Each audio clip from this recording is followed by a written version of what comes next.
প্ৰত্যেকজন মানুহৰে এনেকুৱা কিছুমান কাম থাকিব লাগে যিখিনি কৰিলে তেওঁ মনৰ পৰা সুখী হ'ব পাৰে। সেয়া লাগিলে আপুনি কবিতা লেখাই হওক, নাইবা গল্প লেখা হওক, নাইবা ৰান্ধি বাঢ়ি ভাল পোৱা হওক, কিবা এটা থাকিব লাগে যিখিনি কৰিলে তেওঁ মনৰ পৰা একদম সুখী হ'ব পাৰে।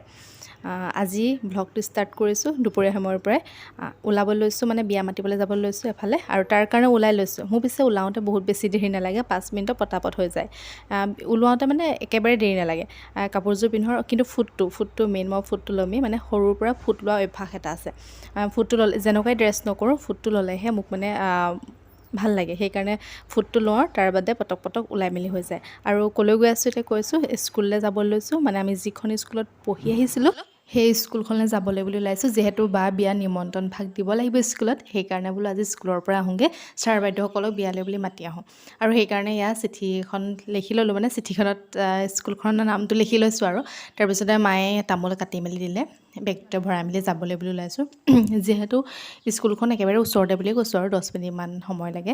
তো স্কুললৈ খোজকাঢ়িয়ে গ'লোঁ, আৰু এয়া আহি পাই ইমান ভাল লাগিলে, ফুলখিনি ইমান ধুনীয়াকৈ ফুলি আছে, বোলো ভিডিঅ' এটাকে কৰোঁ। যিহেতু আমি পঢ়ি থকা দিনত ইমান ধুনীয়া ধুনীয়া ফুল নাছিলেই, আছিলে বাৰু অলপ চলপ, আৰু এতিয়া ইমান বেছি ভাল লাগিছে, সেইকাৰণে বোলো ভিডিঅ' এটাকে কৰিলোঁ। তাৰপিছতে স্কুলৰ পৰা আহি দেখিছোঁ যেন পেণ্ডেলৰ মানুহ আহিলে, আৰু অমিতা এজোপা আছিলে সেইজোপা কাটি পেলালে, আৰু অমিতাখিনি মায়ে ভিতৰলৈ বুলি লৈ গৈছে। আৰু এয়া ফুলখিনিও কি হয় তাকে ভাবি আছোঁ। ফুলখিনি যেন তেনে অলপ চলপ ৰখাবৰ কাৰণে কৈছোঁ, নাজানো কিমান দূৰ ৰখাব পাৰিব। আৰু এইফালে ভাত দিবৰ কাৰণে লৈছোঁ, মানে তেওঁলোকক যিহেতু ভাত দিব লাগিব, সেইকাৰণে ভাত বাঢ়ি আছোঁ। মই মাহঁত এফালে গৈছে, গতিকে আজি ভাত বনাই তেওঁলোকক দিয়া দায়িত্বটো মোৰ ভাগতে পৰিলে। আৰু এয়া দুপৰীয়া সময়ত গৰমত লৰালৰিকৈ ভাত বনাইছোঁ। গৰম আহিলে বিশেষকৈ এনেকৈ ৰন্ধা বঢ়া কামবিলাক কৰিলে বহুত বেছি গৰম উঠে, অকলে বিশেষকৈ। আৰু এয়া তেওঁলোকৰ কাৰণে মই ভাত বাঢ়ি দিছোঁ। এয়া আৰু চিম্পুলকৈ বনাইছোঁ, হ'লেও ভাল হৈছে বুলি কৈছে বাৰু দেই। এয়া চিম্পুলকৈ বনালোঁ ভাত, আৰু এয়া তেওঁলোকক মাতিছোঁ ভাত খাবৰ কাৰণে। আচলতে মই ৰান্ধি বাঢ়ি ইমান এটা বেছি বেয়া নাপাওঁ, ৰান্ধি বাঢ়ি মই ভাল পাওঁ বাৰু। সেইকাৰণে কৈছিলোঁ প্ৰথমতে ভিডিঅ'টো আৰম্ভ হওঁতে, মানুহৰ কিছুমান কাম থাকিব লাগে যিখিনি কৰিলে মানুহ মনৰ পৰা সুখী হ'ব পাৰে।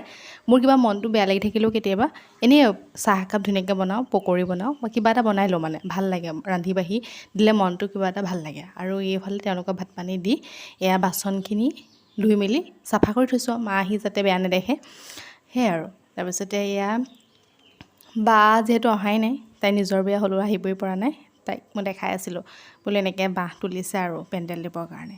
আৰু এয়া গধূলি সময়ত তেওঁলোকক চাহ দিবৰ কাৰণে পকৰি বনাব লৈছোঁ।